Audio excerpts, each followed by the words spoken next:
First up, all the latest updates on the Russia-Ukraine conflict. Russia's Ministry of Defense has reported Ukrainian drone strikes overnight. 26 drones were detected over the Belgorod region, killing 2 people. Russia also claimed to have launched multiple attacks on Ukraine's military and energy infrastructure and arms depots. The Russian army destroyed Ukraine's MiG-29 fighter jets and AN-26 military transport planes at a Ukrainian airport.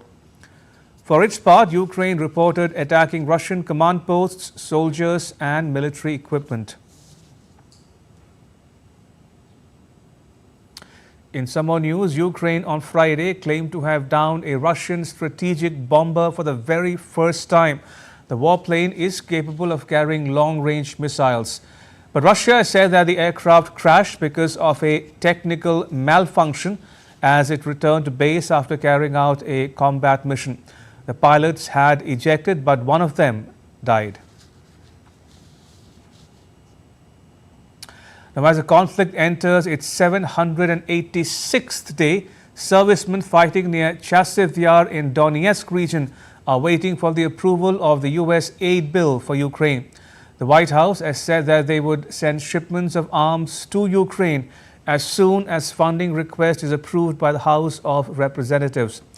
Ukraine's top commander, Colonel General Alexander Syrsky, has warned that the battlefield situation in the east has further worsened. However, Kyiv's brigades in Chasiv Yar are holding back the attack for now and have been reinforced with ammunition, drones and electronic warfare devices.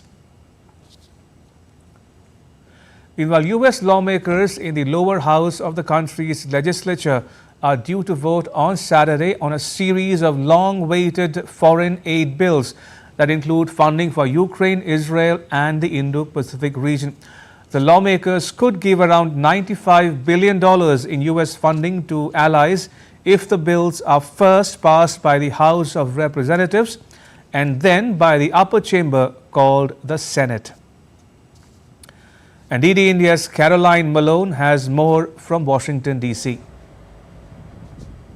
It's taken months to get here, but congressional lawmakers are on the verge of making progress on approving foreign aid packages after much debate and controversy.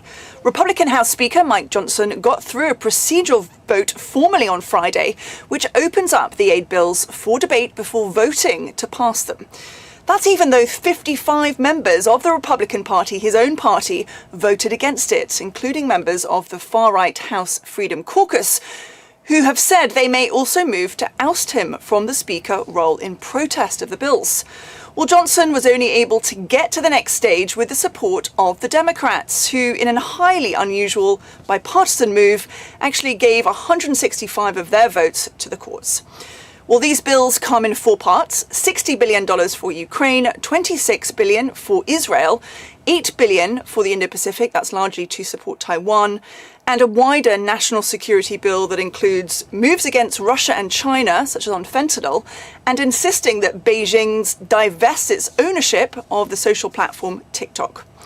Well, if the bills pass in the House, they're due to be voted on Saturday, they could then move on to the higher chamber as one complete bill.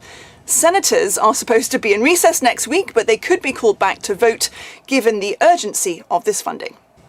Caroline Malone in Washington, DD India. And joining me from Moscow is my colleague Dasha Chernyshova. Dasha, Ukraine claims to have successfully shot down a Russian strategic bomber, which is a first for Ukraine. But Russia's defense ministry has said that the bomber crashed because of a quote-unquote technical malfunction. What more can you tell us?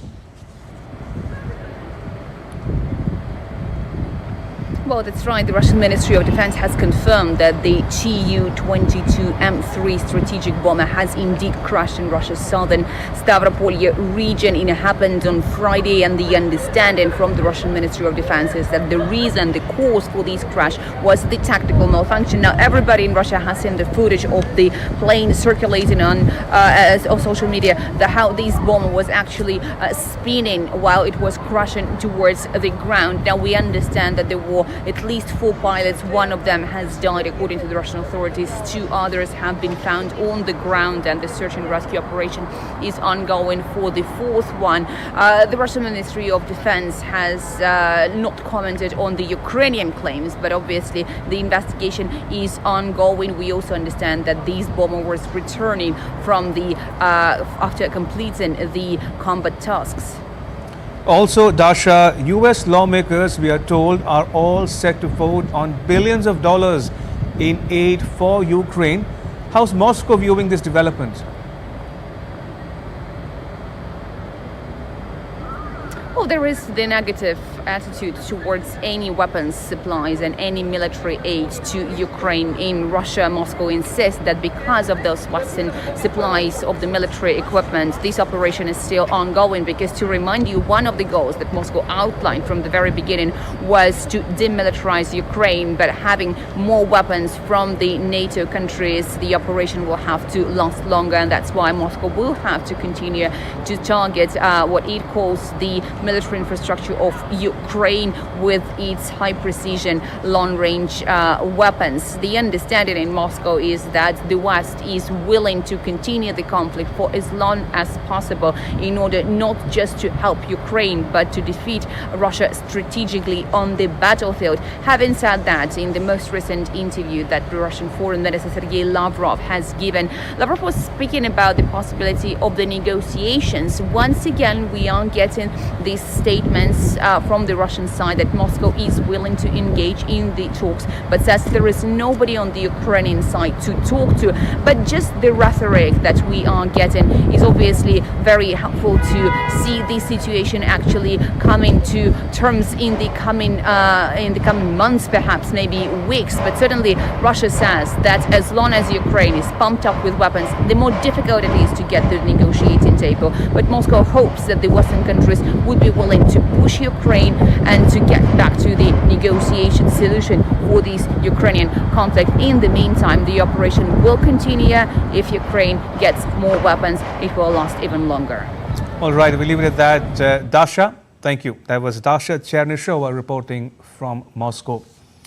And in some more news from Russia and Ukraine, Russia's defense ministry says it will set up a science and production center for drones and robotic complexes.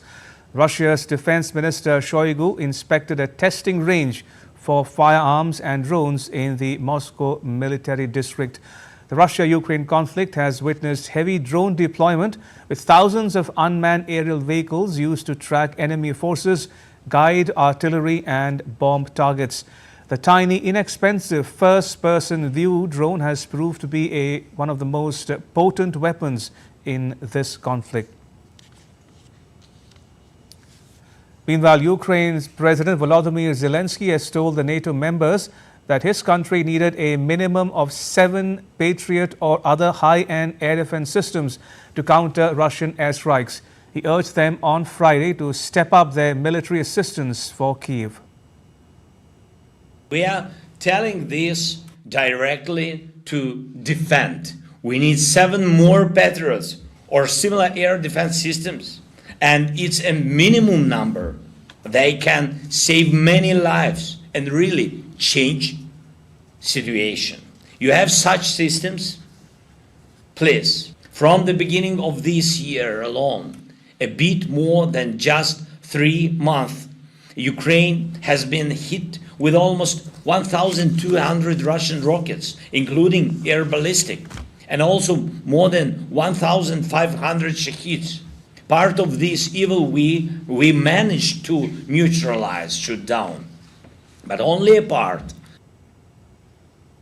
After a special meeting of allied defense ministers with Ukraine's President Volodymyr Zelensky, NATO chief Jens Stoltenberg has said that the NATO allies have agreed to provide Kyiv with additional air defense systems. NATO defense ministers have agreed to step up and provide further military support, including more air defense. NATO has mapped out existing capabilities across the alliance, and there are systems that can be made available to Ukraine. So expect new announcements on air defense capabilities for Ukraine soon. In addition to Patriots, there are other weapons that allies can provide, including SAM-Ts. And many allies who do not have available systems have pledged to provide financial support to purchase them for Ukraine. Right, from one conflict to another, the G7 foreign ministers warned Iran that it could face further sanctions if it does anything to destabilize West Asia and the Gulf. Now, at the end of a three-day meeting on the Italian island of Capri, the G7 also pledged to help Ukraine with its air defenses. DD India's Giles Gibson sent us this report. It was a last-minute change to the agenda of the final day of talks here on the island of Capri when reports started coming in of an apparent Israeli missile strike on central Iran. By the end of the talks, we had a joint statement from the G7 foreign ministers in which they warned Iran that further sanctions would be placed on their economy if they were responsible for any more destabilizing actions within the Middle East. First, the G7 condemned the unprecedented Iranian attack on Israel, unprecedented in scope and scale. Scope because it was a direct attack on Israel from Iran, scale because it involved more than 300 munitions, including ballistic missiles. We're committed to Israel's security. We're also committed to de-escalating. I immediately wanted there to be a clear message from the entire G7. The political objective of the G7 is called de-escalation. We have been working, we are working, and we will continue to work to be active players for de-escalation in the whole Middle East area. Of course, on Thursday, even before these talks wrapped up, we also saw the US and the UK moving forward with a fresh round of combined sanctions on Iran. In that final statement, we also had the G7 calling for a sustainable ceasefire in Gaza, for Hamas to release hostages that have already been held, of course, for many months, and for, quotes, concrete steps to be taken by the Israeli government to allow more aid to flow into Gaza. Meanwhile, this week we've also had the Ukrainian Foreign Minister Dmytro Kuleba taking part in the G7 talks, in particular urging his allies to provide his country with more air defense systems. And the G7 have now pledged to help Ukraine to bolster their air defense capabilities. However, at the end of these talks, we did not have any sign of an agreement about how to potentially leverage $300 billion of frozen Russian assets in the West to help Ukraine with their war effort. We did, in the final statement from the G7 foreign ministers, though, have a commitment. They are saying that they are going to aim to have an agreement, a deal around how to use those $300 billion of frozen Russian assets by the time we get to the G7 Leaders Summit, which is coming up in June in southern Italy. Giles Gibson on the island of Capri, reporting for DD India. Now, as for Iran, its Foreign Minister Hossein Amir Abdullahian has said that Iran will respond at an immediate and maximum level if Israel acts against its interests. In an interview to a US media, the Iranian minister said if Israel becomes adventurous and acts against the interests of his country, then Iran's next response would be immediate and at the maximum level. His comments followed reports of an Israeli strike on Iran on Friday. The Iranian minister said that Tehran was investigating the attack on Iran and that so far a link to Israel had not been proven. He sought to downplay the strike. Iranian media and officials alike describe a small number of explosions which they said resulted from Iran's air defenses hitting 3 drones over Isfahan in central Iran in the early hours of Friday. They refer to the incident as an attack by infiltrators rather than by Israel, averting the need for any retaliation. Now, as the Israel-Hamas conflict continues, Hamas's chief Ismail Haniyeh reached the Turkish city of Istanbul on Friday for talks with Turkey's President Recep Tayyip Erdogan. The Hamas said in a statement that Erdogan and Haniyeh would discuss the Gaza conflict and that the head of the group's political bureau was accompanied by a delegation. Turkey's Foreign Minister Hakan Fidan was in Qatar on Wednesday. The minister spent 3 hours with Haniyeh and his aides for talks on a ceasefire and the release of hostages.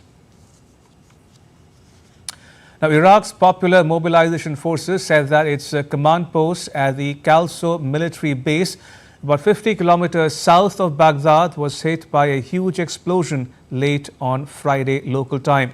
An explosion in the Babylon governorate resulted in the death of one PMF fighter and left 8 wounded.